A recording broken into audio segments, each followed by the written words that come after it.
The Promise to the One, narrated by Jason Hewlett. Print and audio production copyright 2020, Jason Hewlett.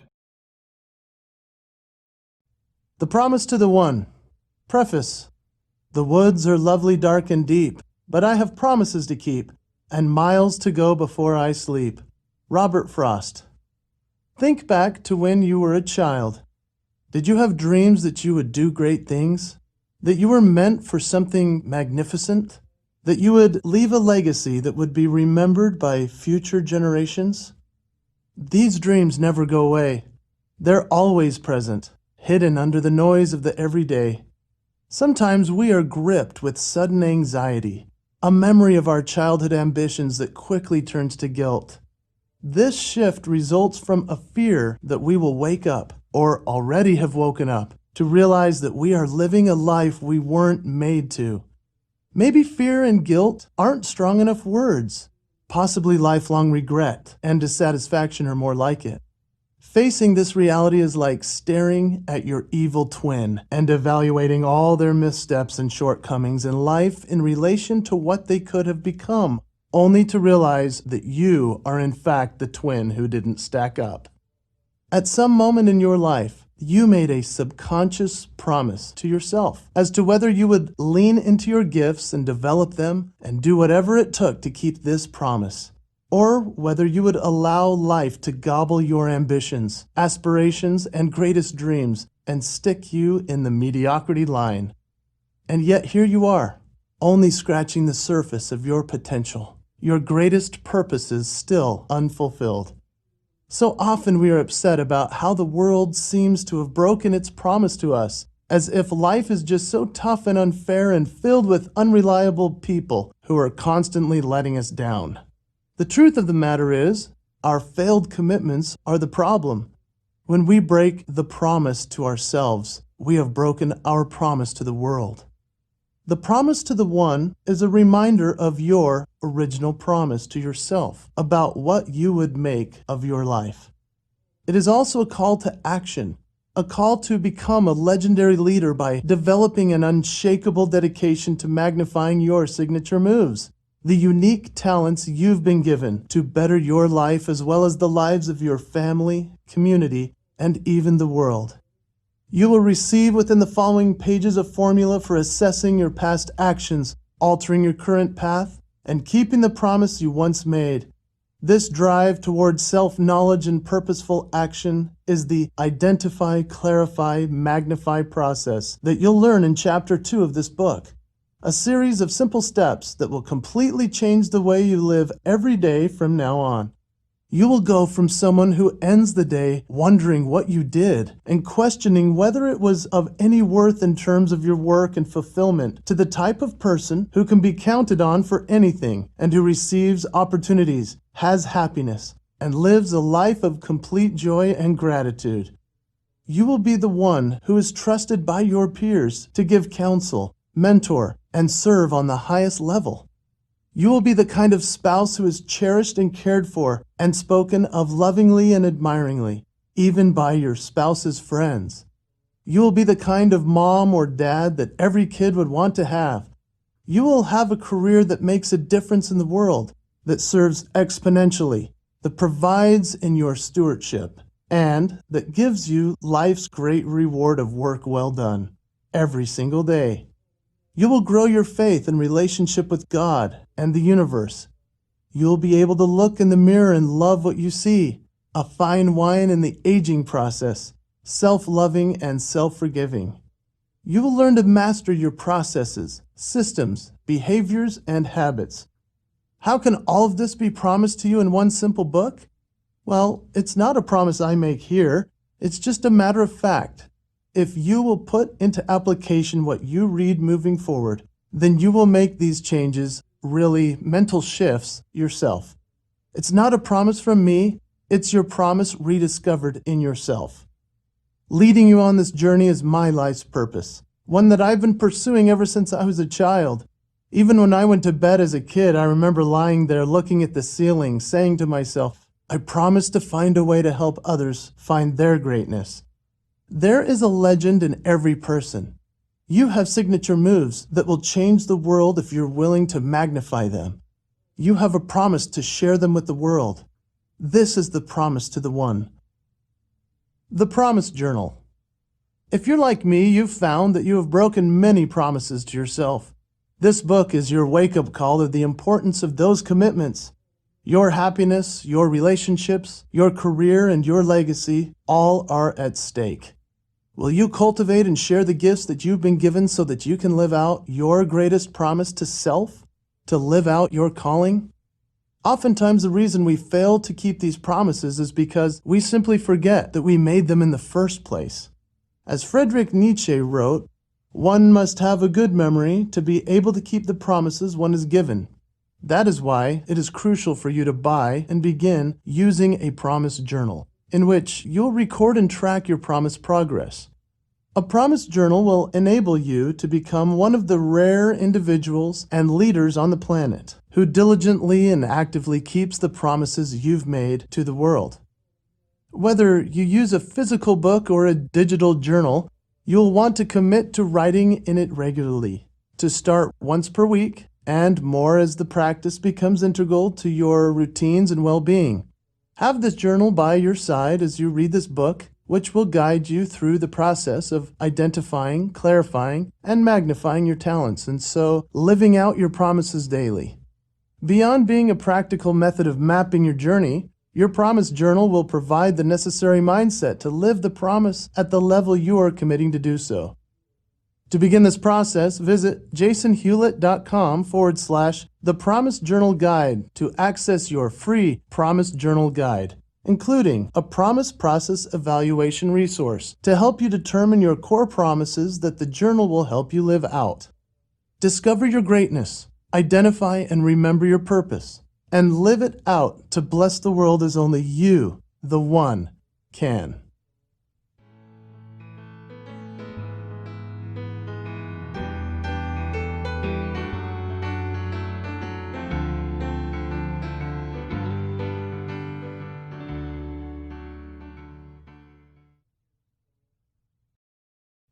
Introduction. Promises are like crying babies in a theater. They should be carried out at once. Norman Vincent Peale. This dog will not do his business. I'm exhausted, I mutter to myself, as my breath turns into a mist of cloud before me. We have essentially walked the entire neighborhood. It is snowing and freezing, and we are 45 minutes in. Come on, pup. You can do this. Finally, he squats on some person's yard. Mission accomplished. Let's go home. That's when I realize, I forgot the bag to pick up the mess. I am a 15-minute walk from my house where the little garbage sacks are. I have a decision to make. Look to the left, look to the right, and get out of there. Or find something to pick up my dog's mess so I can discard it. As we walk home, I search for one leaf, one newspaper, a fallen tree branch, anything I can find to return and snag that little piece of evidence that proves we were there. But not one helpful material manifests itself. As we go bounding up the steps to the house, grateful to finally be home, warm and out of the elements, I unleash the dog and tell my wife, I'll be right back. Grabbing the baggie, I slip out the door, sprinting in sleet, snow, and slosh back to the scene of the crime. Panting, sweating, I bend over and pick up the mess my dog made, and I dash home. The bag is full, yet somehow my heart is fuller. This is the kind of person we strive to be in business, at home, in life, whether anyone knows of our actions or not. The person who has just kept a promise to do what he knows is right. In the darkness, there is light. This is the promise. Perhaps you've been on the other end of someone having broken a promise to you. The previous scenario seems to play out daily in many different realms of life. The barefoot walk on the lawn with your infant daughter as she steps in dog poop left behind, consciously, by some inconsiderate family. The flooded basement from a dishwasher improperly, quickly and carelessly installed by a worker in a rush to get to the next job. The wife of 39 years left with no money, no job experience, and no options after finding out her husband has been cheating on her, and now wants a divorce. The salesperson you hired who claimed to be working diligently and following up with your clients, but who was actually not making sales and instead taking a free ride. We all have been victims of someone else breaking a promise to do what is right in this world. And to be frank, I'm sick of it. My world has been turned upside down by the careless, thoughtless, selfish actions of others, enough that I can stand firmly and say, there is no way I'm going to be like that. And it's not a self-righteous declaration either. It's simply a proclamation to myself that I will make a difference in all that I do, be the best I can be, and follow through on my commitments. If that very simple concept could seep into the mind of a man in a relationship, a worker in a job, a leader trusted in the community, then the entire world could change. What is the promise? The promise is simple. It is the highest level of engagement we commit to in any experience. The promise is the highest level of engagement we commit to in any experience. A promise is greater than a goal, stronger than a commitment. What are your promises? The unbreakables, the non-negotiables. You probably haven't really thought about it before. You just naturally make promises and figured that's just how life is. And in that sense, good for you. You are making a difference. But what about the subconscious promises we make and break without realizing it?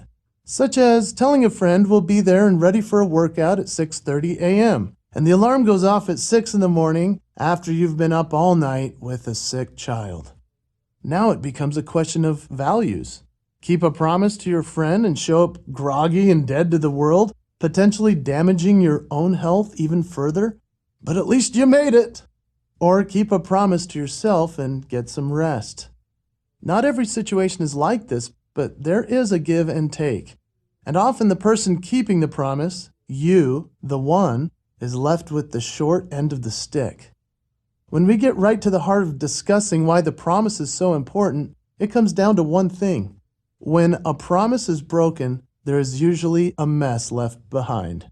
When a promise is broken, there is usually a mess left behind. Although it may seem juvenile to discuss dog doo-doo, the story I opened with is actually the perfect analogy for what happens when promises are not kept. It affects everyone. If you decide to care for yourself and not for others, a promise is broken.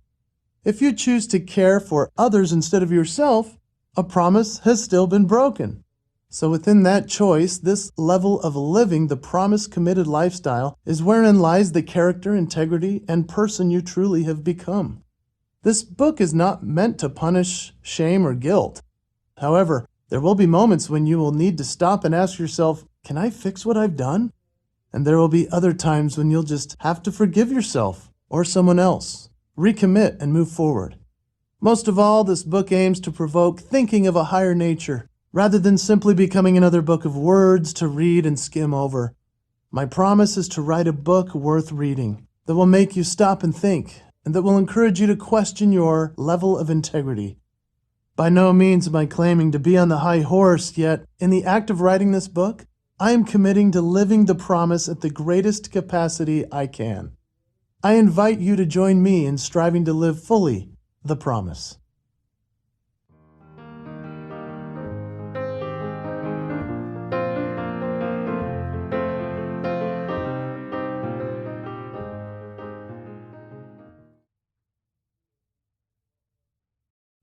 Chapter 1.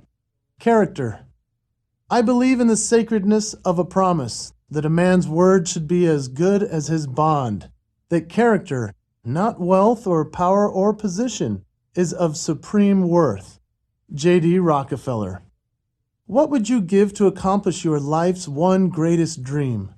What if it meant spending your entire life working toward that accomplishment, then suddenly, staring you in the face, is the realization of that dream? That huge promise you once made to yourself to prove everyone wrong and make something of your talent. And what if, when the moment came for the realization of your goal, you discover it is morally misaligned with your life's true ambitions? I had one goal, to headline in Las Vegas. As an entertainer, I was on my way and fast. having already become one of the top one-man show acts in my state of Utah, building my celebrity and making all the right connections. I was well on my way. Within 3 years of beginning my career, I found myself sitting across the table from one of Las Vegas's billionaire hoteliers who was offering me the fulfillment of my dream. Let's be fair, it wasn't exactly the whole shebang, not right away at least. What I was being offered was to have professional managers, producers, writers, and real showbiz legends take over my career, to mentor and mold me into the performer they needed at their soon-to-be-open mega hotels. As my wife and I drove the 6+ hours to Las Vegas in our Subaru Outback from my grandma's second home in Park City, Utah, which we had been renting for 3 years, we knew this was our dream coming true. The plan was first to have me go from one casino to another throughout the western United States and perfect my act.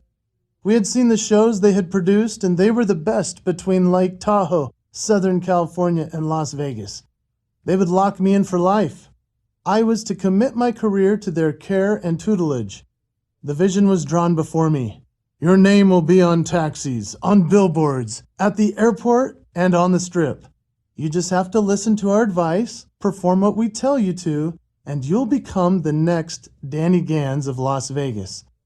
Danny Gans was my hero, a Christian family man working the Strip in his own showroom, making over $100 million on his latest contract. Someone who wasn't a household name, but once you saw him, you knew he was the greatest performer you'd ever seen, and he became unforgettable. A clean show, for families. The path was possible. Yet sitting there with the lawyers and casino brass, my wife and I flipped through the contract and realized a problem. Las Vegas's family-friendly 1990s theme attempt was no longer what it used to be. In order to make it now, mid-2004, as a non-celebrity in the pre-America's Got Talent era, you would need to make your show what had become the new order in Vegas as of 2003. What happens in Vegas stays in Vegas. As a boy who grew up in a religious home very devout to my faith, I was living a standard of morality and integrity and expected the same of the family that I was establishing. Therefore, with this contract, I was presented a life-changing decision. Do the show necessary for me to make it on the Strip and make a windfall of money, become famous, accomplish my dream, or hold my ground. Significant fear washed over me. I knew this was my moment. I thought there could be future moments, but I knew this was the big one. This would be the ultimate culmination of everyone telling me throughout my entire life that all of my dreams and goals were unreachable, unattainable, and I would finally be able to tell them where to go. This was the dream, the Vegas dream, that I had envisioned and worked for and that would set us up for life. I was ecstatic for the change our lives would experience. I knew we would succeed and I would become world famous at such a young age and stage in my career. I knew my wife could quit her job. We would be secure and my performing aspirations would be realized. No more worrying about the next opportunity, if a check might clear, how I would feed my family. No more answering the doubts and questions of every single person as I had for years already regarding my validity, the justification for my hopes. I could just point at a billboard and tell them, yes, things have worked out. Tickets are only $100 per person if you'd like to come, but good luck getting a ticket. It's sold out every night. Boom! This is how I felt.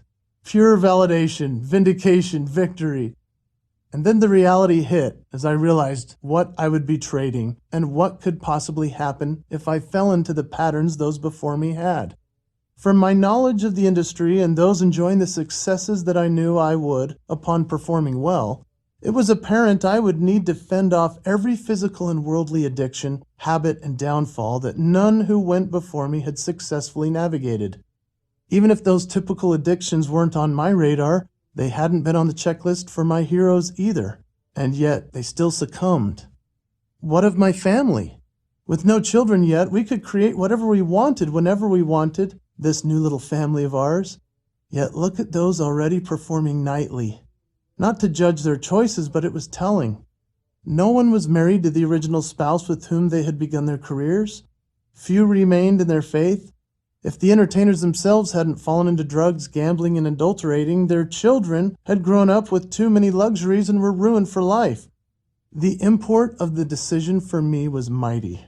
My wife and I discussed every scenario, excited and fearful, willing and able, yet cautious and worried. Let's pause for a moment. What would you do? Imagine your in-laws still think your marbles are missing. They love you but are fearful about whether you're going to make it. A legitimate concern. Imagine that your pipe dream career isn't to be and you will eventually be getting a real job. You'd have to. Imagine that your old peers from school asking when you are going to take things seriously and go to college and get your degree like they did. How about your neighbors and church members asking when you're going to make something of yourself and just keep this hobby thing going as a side deal? Imagine that your family is still living paycheck to paycheck because you're doing one-off jobs and gigs that are offered on a very inconsistent basis, although you can feel there's momentum in your new career. Now imagine you have very little income, no health insurance, no home, are renting your grandma's house, and have very few supporters who believe you can make it. And you are sitting in a room with a bunch of Las Vegas producers, managers, and a hotel billionaire who actually believes you can make it. Writing this now, 15 years after the choice was made, I often wonder what my life would look like had we signed the contract. Would we be in the same home? Would we still have our family? Would I be hoping for an upgrade to first class for my next flight? Would I have to cash out a 401k just because I had a down year? Probably not on all counts. Yet, when you or I are in the heat of the moment, with a decision to be made, how can you play Monday morning quarterback? Impossible. Unless you have made a promise. A promise that is unbreakable, non-negotiable, no matter what. The promise for me goes back to high school and the most humiliating moment of my someday hopeful career. It was the summer before my senior year of high school. I was so excited. Having been elected student body president, maintained an honor roll grade point average after repeating 9th grade, and received a scholarship offer to my dream school for basketball. I'm not sure I could have been much more on top of the world. But having discovered I was into singing and dancing at this late date as well, my game plan was changing. Basketball had been my focus, but after learning what my voice could do as a singer and how my body could express art as a dancer, my life was shifting quickly, from athlete on the court to vocal athletics on a stage. I spent a majority of that summer dancing and singing to my favorite musician's artistry. It was the mid-1990s, and I was a Michael Jackson fanatic. Back then we had VHS tapes, and I wore out every video I could find of Michael doing his famous dance moves, from the Fred Astaire tap dance to the Sammy Davis Jr. body contortions, and of course the otherworldly moonwalk. Subliminally, I made a promise to myself at some point in time that every waking moment would be spent working on dancing like Michael. At the time, this actually wasn't a popular thing, as allegations had arisen about him that tainted his legacy and damaged not only his own career but also the lives of the victims. However, as a teenager, all I wanted to do was figure out how he could move, dance, and perform in such an incredible way. I wanted to dance like Michael. With the encouragement of neighborhood friends who got a kick out of my undying practice regimen and ability to mimic, we would drive to the local snow cone stop at the corner grocery store parking lot. My friends would park their cars in a circle, turn the headlights on, crank the MJ music to full blast, and the unsuspecting crowd of teens waiting for their dessert on a summer's night were suddenly gifted a show by a street dancer. Disclaimer: Utah is not known for street dancers, let alone a street dancer asking for money. However, money was thrown our way. Yes, even enough for us to go to the movies. The dollar movies, but still. What a fun time that was. I continued my love for musical athleticism by attending a music and dance camp at Brigham Young University. BYU is a religious university owned by the Church of Jesus Christ of Latter-day Saints, of which I am a member. Attending the BYU Young Ambassadors Camp, I was very excited to meet other like-minded performers and have my chance to showcase what I could do. When the night of the audition for the talent show arrived, I listened in horror as people far more talented than I, stood and sang operatic arias that rivaled Broadway. And these were high school kids at a camp. Backstage, I had planned to sing, but hearing the talent level, I knew I could do only one thing to wow the crowd. I handed the show producer my mixtape, put on my wig, fedora, and sequined glove, and courageously stepped onto the stage that would forever change my life. As the music boomed, I began to move. The rhythm and I flowed freely. I was in my element. This was all I had practiced the entire summer. This was my moment. The crowd cheered when it became apparent I was pretty good at mimicking Michael's moves. And then I did a move that Michael was infamous for and that no young man should do, let alone one at a religious university talent contest audition. Yes, that move. As I grabbed that area of my body, the crowd went silent and then burst into applause. I was thrilled, so I did the move again. More applause and cheering. My routine was now in full swing. Testosterone-induced rage mixed with artistry that had never been expressed on a real stage with lights.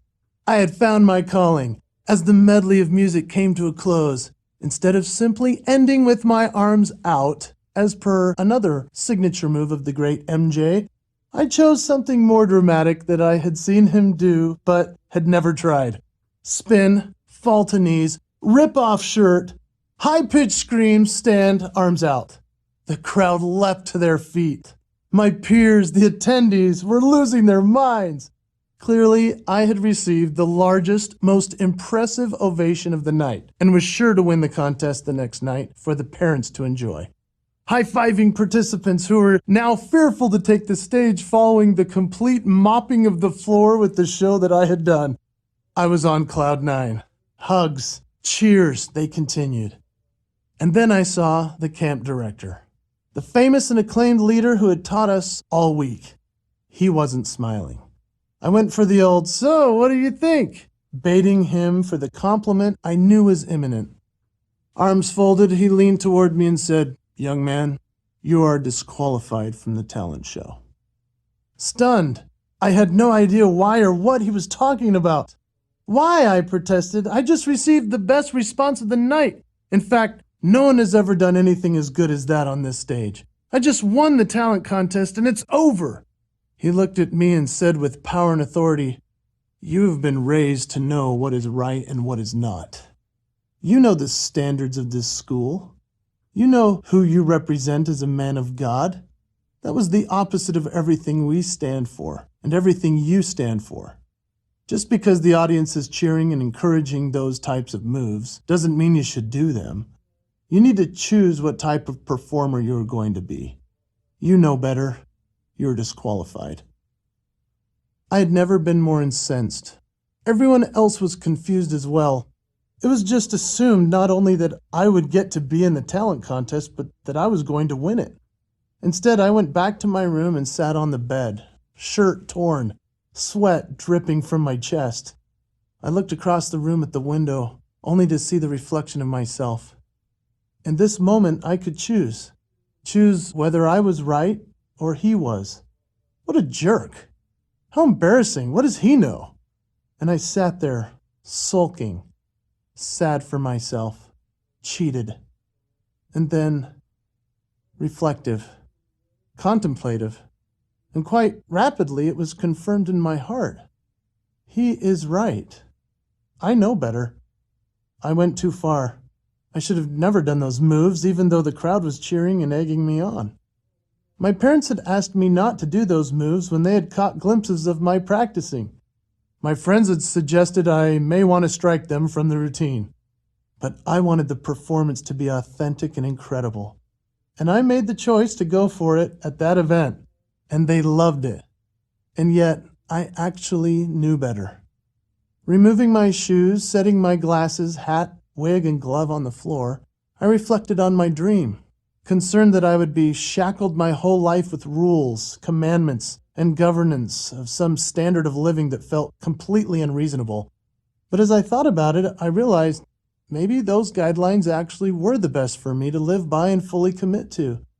And right then and there, I made a promise to myself, to the universe, to God, and to my own art that I would never purposefully cross that line again on stage, and that my every move, word, and action would be appropriate for families to enjoy together. As I write this now, almost 25 years later, it brings tears to my eyes to think that was the very moment that defined my career. That was the very moment that defined my career. It was the first of many promises I made to myself, a non-negotiable, something far beyond a mere goal. It was the reason for every choice I've since made, every opportunity turned away, and the reason most people have never heard of me. And I couldn't be more grateful that in that very moment, I made such a promise to myself. What do you stand for? What offers, opportunities, and promotions have you turned away in order to stick to your guns? What moments have changed your life because you gave in, succumbed to internal or external pressures, or broke a promise? What do you believe in? If you can't make a promise and keep it, you very well may succeed in business, and you quite possibly can put on a show, but your soul will be empty. If you can't make a promise to yourself and keep it, you will live a life devoid of peace. The promise is a choice, a clarion call of character, an investment in integrity. The promise is a choice, a clarion call of character, an investment in integrity. Let's conclude where we left off. The Las Vegas choice. Did I make the choice when I was faced with the opportunity in Las Vegas? Ultimately, no. It had been made a decade earlier, alone, as a teen, in despair at the edge of my bed, following my performance in a Michael Jackson outfit, and then a firm resolve. It was perhaps a rite of passage, a ritualistic awakening of my heart. And when you go through something so profound and even traumatic, it forges the person you will become and the decisions you make from then on. As a young boy, I made a promise to myself that wouldn't be broken. And as a man being handed the golden key to my future, with my wife next to me in a Las Vegas casino, and the world's greatest opportunity in front of me, there was no decision to make then and there. I already knew the answer. After more back and forth, I told the producers, directors, managers, and owners of what could have been my future, "Thank you, but I'm going to go in a different direction." I was told I'd never have that opportunity again, and they were right, as I have been blacklisted from headlining in the city. And that is why few audiences have ever heard of me, and that is why I can sleep at night, and that is why you're reading this book. That is the promise.